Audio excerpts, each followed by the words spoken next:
right, so today we have a very special guest, my beloved friend Alif Satar. He's a Hey. he's a penyanyi, pelakon, pengacara, entrepreneur, content creator. Banyak lagi titles yang tak cukup.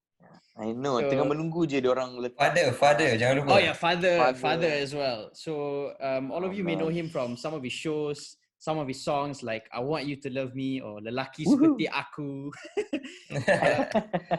In between the show, Alif, kalau nak nyanyi tu boleh jugalah. Bila-bila you feel like it's a good time, you know. Shazwan is really testing me. Dia suruh aku nyanyi 2 lagu lah dekat wedding dia. Nak aku masih to sing. Oh, my brother really knows how to use me, man. No, bro. Anytime, thank you so bro, much I can sing for any song for you. thank you so much for coming to the show, Alif. We really appreciate it. Malam-malam ni. Thanks for having me, bro. So, first question for you, right? I think everyone would Let's want to go. know this. How did this all career start? You know, your singing, your acting. Where did it all begin, and how did you get to where you are today? You know, dia macam mana nak cakap? You know that tagline yang macam cheesy gila tu when you say like, you know, I didn't choose the thug life. The thug life, chose me. You know, Yeah. that it kind of chose me though, bro. Dia bermula cita-cita Alif masa tu kan. I really wanted to be a pilot though. I was really passionate into aviation, you know. I remember when I was like 14 years old, my parents actually saved up some money, and for my birthday, they actually took me to the Subang airport, and then they said, Alif, you're going to fly a plane today. And they put me on a 2-seater Eagle Malaysian-made airplane though, bro. Just because they knew that I was so passionate, you know. I really loved the concept of flying, you know. And I wanted to be a pilot. Until one day, I said, the only problem was to be a pilot, you got to pay your own fees lah kan. Which, 14, 15-year-old, mana nak cari duit bro, time tu. And there was no such thing as, you know, a Justin Bieber or, you know, where YouTube can make stars already. You know, at that time, we didn't have that back in the day, you know. So, masa tu, diorang macam, Alif, there's this competition though, a reality singing show that was offering 1 million ringgit, you know, to whoever yang menang that reality show. You will get. What's the name of the competition? It's called 1 in a Million. Oh, okay. Yeah. I mean, 1 in a Million. Yeah. Iconic. So, Yeah. So, and then I remember that day, my dad actually masa tu tengah baca paper, and then dia buka paper, lepas tu dia kata, Alif, dia tunjuk, this would be the one that is going to pay for your piloting fees lah. And I was like, man, yeah, let's do this, you know. Padahal masa tu kita menang karaoke yang RM50 je, bro. Kan? Ada hati nak menang 1 million, bro, at that time. You know, but and then long story short, I was the youngest ever to be in a reality show final. I was only 16 years old. Tak menang, lepas tu menangis lah, tak menang. Tapi, you know, Alhamdulillah, I can say that music and performing is in the system, you know. It's something that Alif tak perlu belajar, or I learn along the way, but it's something that is in the system, you know. You can just ask me to sing, I can sing. So, lepas tak menang tu lah, and then I started, you know what, I think bila dah menyanyi, bila dah mula mengacara, dah mula berlakon, lepas tu banyak pula orang offer kan. Macam Alif, lepas satu. And I was thinking to myself like, hey, I'm pretty good at this, you know. You know, and then and now Alhamdulillah, it's been a really awesome 14 years in the entertainment industry, man. Is music in your family? Or you yang start dulu? You can say that. My dad is one of the biggest influence in music lah. Ayah Alif ni dia macam weird sikit tau, bro. Weird bukan apa. He can pick up an instrument that he's never played in his life, and then kau boleh bagi dia main untuk 30 minit and he can play you a song. There you go. There you go. So I think I kind of got it from him just a little bit, you know. And then he's been the one yang macam, listen to these kind of songs, and But you can say the music was something that I got from my father lah. Where do you think was your macam big break kan? So obviously macam One in a Million was a Hmm. good platform kan? Tapi Ah. obviously along the lines you gotta find more opportunities for yourself, and did it just come to you, or Man. did you have to live like No. It masa tu kan, I was thinking, I keep telling macam all these, you know, my juniors lah, you know, artis-artis yang mungkin lebih junior daripada Alif. I said, man, you guys are so lucky. You know, Alif kita, you dah masuk dalam satu era yang macam-macam ada lah kan. Back in the day dulu, you really had to knock on doors though to imagine you have to go and say, hey, you know what, I can sing, that kind of stuff. And a radio masa tu would just play your song 2-3 months after you dah keluar lagu tu, you know. And it was very difficult lah. Tapi nak ceritakan bila Syazwan, bila you tanya macam what was the big break kan bro, I just like to share lah. One of my pengalaman yang paling, Alif jarang cerita ni tau. I had this one really bad experience performing, you know. I performed for my first international artist as an opening act tau. I performed for David Archuleta, okay? Oh. And at that time, you know that guy? Yeah. Mana tak dia sekarang? Yeah, I don't know. Itulah.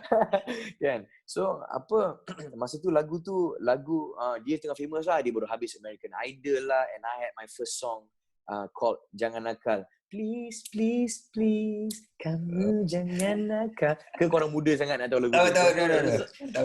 Sorry Alif bro, aku tak tahu tu. Come on lah Syazwan. Anyway bro, so bila lagu tu keluar kan, I was there to promote the song lah. And then I remember David Archuleta masa tu, he was late for his own concert tau bro.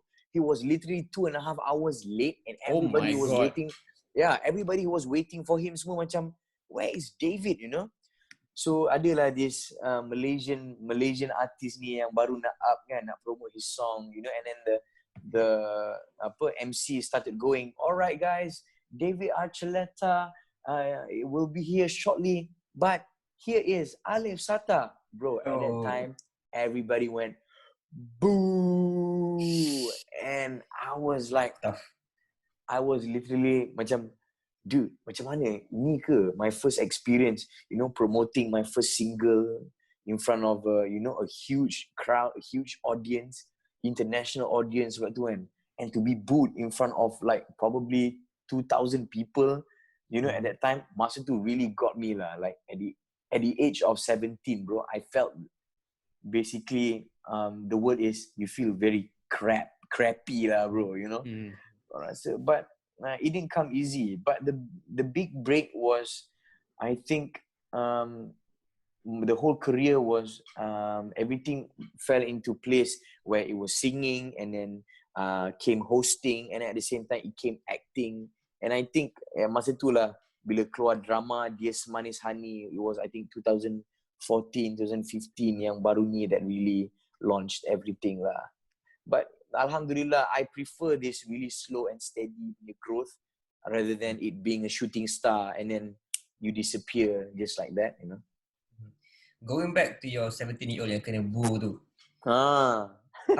How did you recover from it Bro, kita kan bila dalam apa-apa buat, kita muka kena tebal sikit lah bro, you know, I learned it. I may not have 1-5 good, yeah. Tu lah, I may not have probably the physical strength ke apa ke, but I know I have a really strong mind lah, you know. And at that time I knew that, man, I'm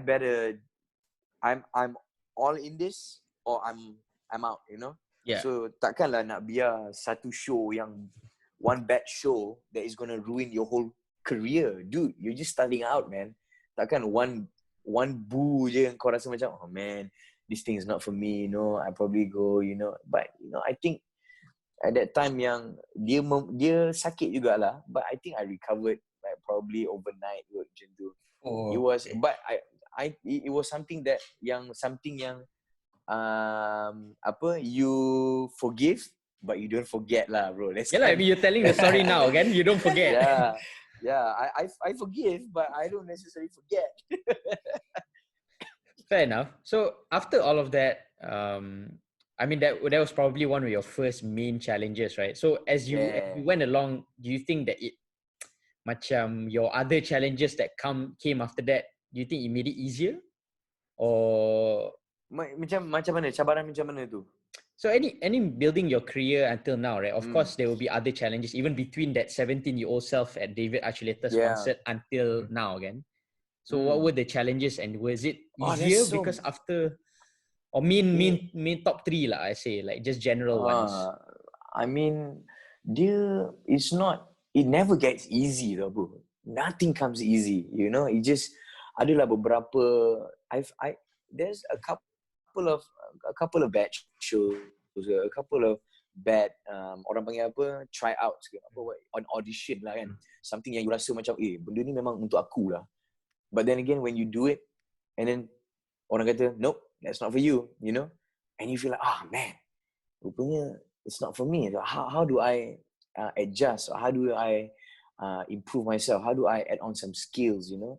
Adalah beberapa, tapi dugaan-dugaan yang datang tu, I think was mainly lah, yang was constantly trying to prove myself and try to, hey, you know what? I can do this. That kind of, I think, expanded the whole versatility lah. I felt that what I've achieved today, you know. Nice. I think so I'm looking at your Instagram profile now. I think you have like what 3 million followers. Yeah. Ooh. So how's that journey been like? Macam like building your own personal brand. Macam how do you make sure macam okay, Alif ni bukan just orang invite untuk nyanyi je, but Alif is a brand. You know, how was that done consciously or unconsciously ke macam mana? I think it was done unconsciously lah. I don't know. You know, something came to me like a few days ago that someone I just won a Reader's Digest trusted brand awards though. And then I was so thank you guys. I was so shocked, and I was like, man, benda ni aku tengok dekat really really big brands and really big people, you know, and to know that I received an award amongst Datuk Lee Chong Wei lah, Professor Muhaya lah, you know, in their respective fields kan. And then in my field, I actually won it. So I felt like, wow, how, tak pernah terfikir, you know. But answering your question, bro, I never really wanted like to create a brand. It was just being me, you know. And bila kita in a public eye ni, bila kita di halayak ramai, dia ada satu sense of responsibility tau, bro, you know. And that when people look at you, you have no idea who's watching you, you know. It could be a 50-year-old, 40-year-old, 30-year-old, it could be a 9-year-old yang mungkin macam, hey, I want to be like this guy, you know. And you ada rasa this responsibility, apatah lagi right now I am a father of 3, you know. Of course you want to leave a legacy yang boleh buat semua, my parents, my family happy, make them feel proud, people who know me kan. But to create that brand is not something yang macam, I have to cater it jadi macam ni, you know, or people have to look at me that I am Alif Satar, but actually behind Alif Satar, I'm a different kind of Alif. You know, it's not that, but it was apa yang Alif dapat hari ni is more of it was just me being myself, and it was just, you know, experimenting on a lot of stuff and really work on apa yang ada, yang Tuhan bagi dekat diri kita lah, you know, whether it's my skills to sing ke, my skills to act ke, hosting ke, or sports ke, whatever, you know. But when you do it, you have to really, you know, do it go properly big lah kan? or go home. Yeah, man. I mean, I think nowadays, I mean, I can see that authenticity is definitely a part of I think everyone in the past, there was a different image on how you build your brand. But I think lately, at least in the past 5 to 10 years, I've realized a lot of the people who portray their authentic self have been macam on the rise lah. So I think you just being yourself since the start, I think Itu orang. just until now, just people start, wow, like Alif is Alif there and Alif is Alif also behind the scenes, you know? Itulah the fundamental dia kan. I guess it was building the base and the foundation tu kena strong lah, you know. Bila Yeah. you apa-apa kan, you foundation you strong, datanglah macam mana pun, you can never go down, you know. But you just have to remain humble and be about it lah. Tapi apa when you say about, you know, 5-10 years people tunjuk yang macam menunjukkan kejayaan benda semua, there's also, you know, the law of attraction lah, and also the law of fake it till you make it, you know. Yes. But I don't know, ada ramai banyak sangat method kan, and banyak sangat cara yang untuk menjual, or you know, your brand ke, menjual. I was about to say menjual diri, but more of a menjual your brand lah kan. You know, but you adalah berbagai jenis method sekarang ni. But mungkin cara ni berbeza, mungkin boleh menjadi dengan orang ni, tapi bila buat orang ni dia tak sesuai dengan orang ni, you know. Kalau if Alif Satar were to approach Datuk Alif Shukri punya method of marketing diri sendiri, it might not work, you know, because it doesn't suit my personality, my lifestyle ke apa, but other people mungkin sesuai. So I don't know, it's just I selalu sangat when just Alif selalu beritahu bila orang kata macam Alif, how do you do it? I just do what you love, man. Just stick to yourself and be authentic, and walaupun just basically stay in your lane and really focus on your craft lah. I see. Sorry, I just want to touch. I just have one more thing. On just on content, right? Because we're talking about building brands and things like that. So I think part of building a brand is actually pushing out content, kan? So in the past, when you started off, obviously it was mostly going to events, singing. There wasn't YouTube, you know what I mean? So there wasn't a platform to do it. So now, macam I've seen a lot of you know, you push out vlogs, you push out a lot of content, and you know, a couple that really caught my eye, macam you did a video where you went to a prison and actually showcase, you know, how it's like and what was the experience actually meeting these people. And then even promote tourism in places I've never heard of, like in Sabah. So actually, I'm just wondering, right? What was your inspiration? You know, because this content is not usual. You know, it's not for people, for a singer to actually talk about, you know, prison, or talk about people who are addicted to drugs as well. You did a video on that, so it's like So I'm just wondering why you did all of this. You know. Okay. Entahlah, Alif pun kadang-kadang fikir balik. Number one, bila Alif fikir content lah kan, I always listen to what Gary V has to say. Gary V cakap apa tau? It doesn't matter what content, volume baby. He says that, you know. Volume baby, you know. Because I come from a background yang macam everything is TV dulu, and now everybody, who would have known yang dulu, if 10 years ago, Alif Satar said that, hey, you know what, Alif, apa cita-cita awak? Saya nak jadi YouTuber. People will laugh at me, man. They go like, how you gonna make money? How you gonna, you know, how you gonna make a living from YouTube? Dude, some of the richest people on earth right now are YouTubers, man. They're making tons of money. And bila dimasukkan juga dengan diorang punya business lah and their content, you know. Tapi what I've been working on from my content, basically, I showcase what I love, you know. What is the extension? I just want to, basically, YouTube ni is a place where I share what I love, you know.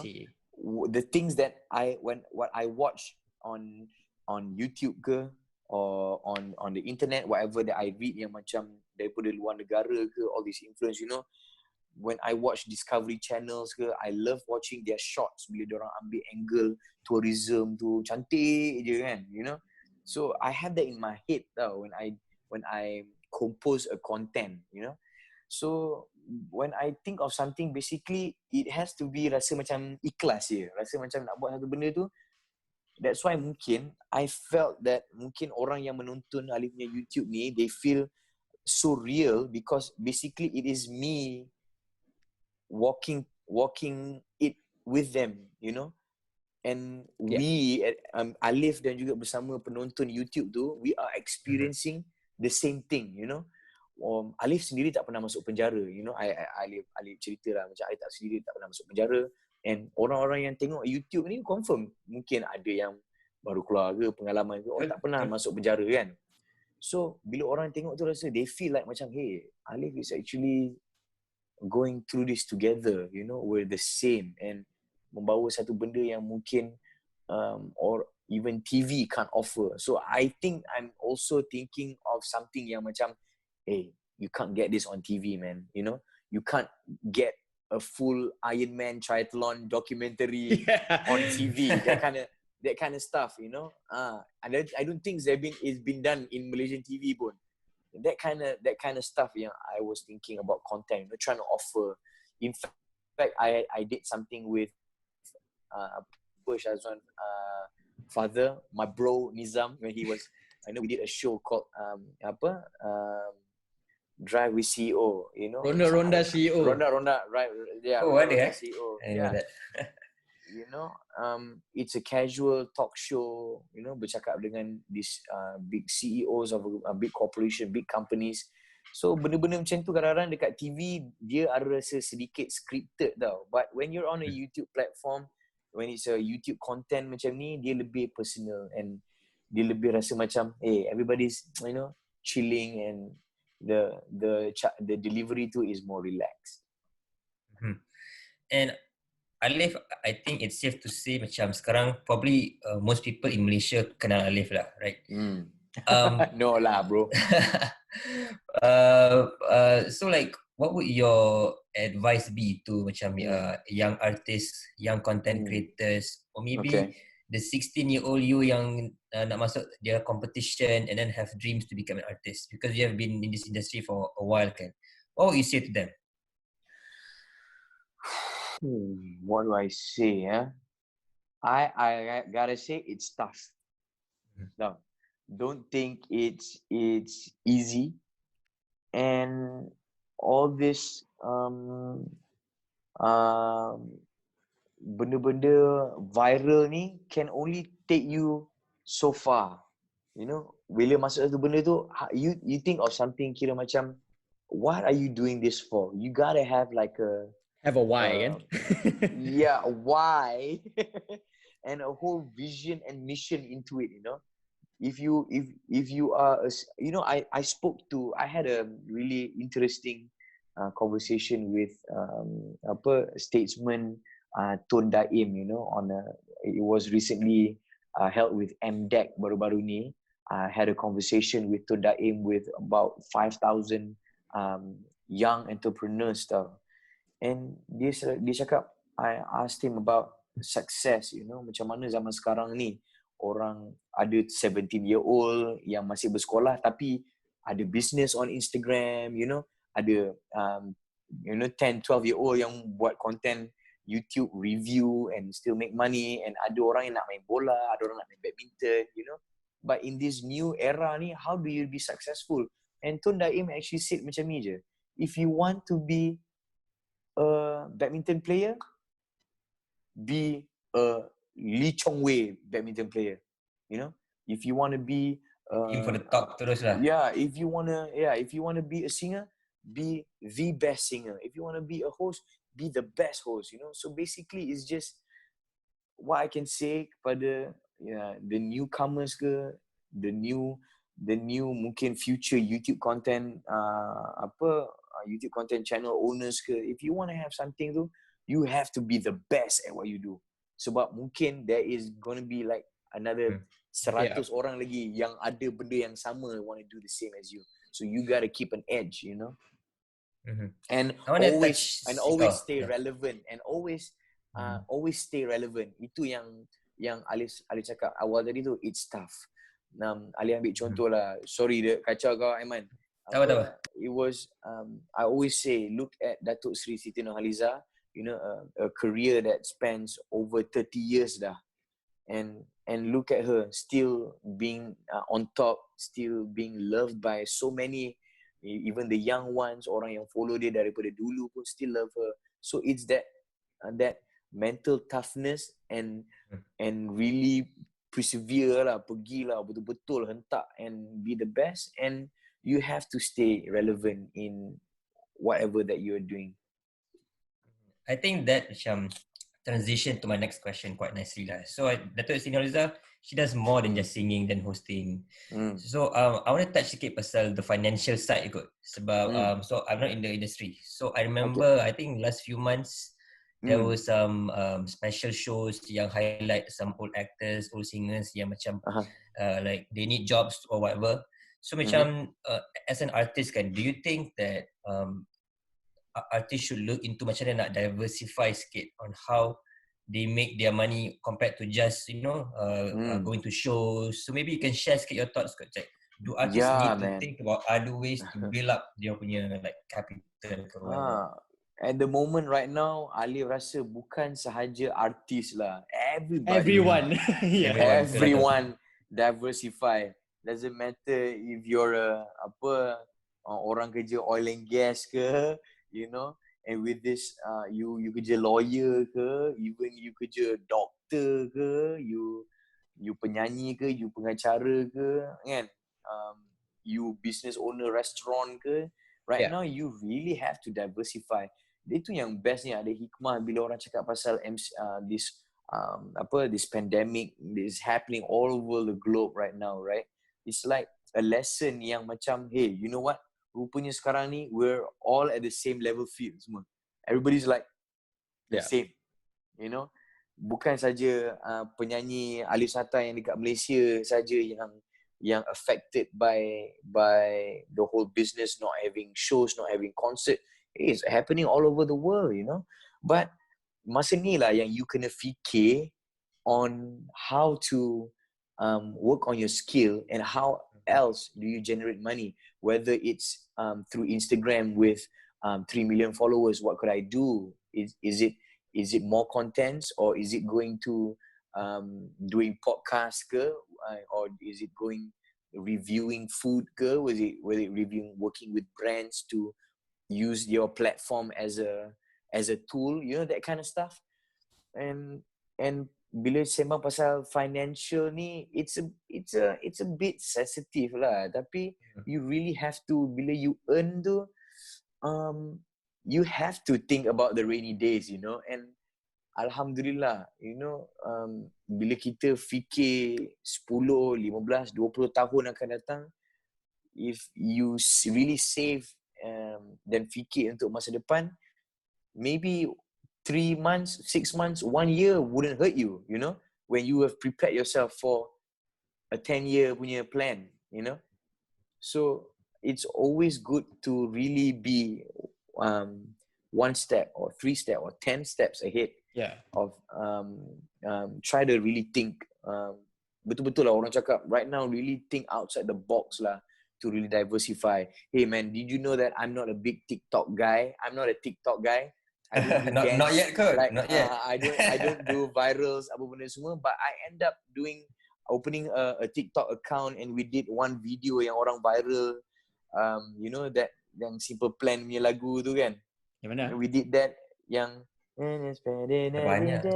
Okay. Oh yeah. Yeah, kan? Yeah. So is that really itulah yang berbalik kepada tu, diversify and stay relevant. Stay relevant, and financially ni, dude, aku bukan kat sini nak bagi nasihat untuk menabung lah, tapi you know, but tapi menabung lah. Tapi menabung. I mean, of course, you work, you want to enjoy your hard earned money kan, but you have to really be stable, you know, have a plan. Umur 40 ni, I don't want to work so hard. I want to, you know, have 10-15 million in my bank account so I can just enjoy. Or also at that time at 40, I don't want to work so hard. I want to set up my own yayasan pertubuhan to start giving back to the community, that kind of stuff. You know, there's so many things. So then bila buat benda macam tu juga, you create more opportunities untuk diri you juga, and you know, it's like a snowball effect lah. Okay. Fair enough. We're approaching the end.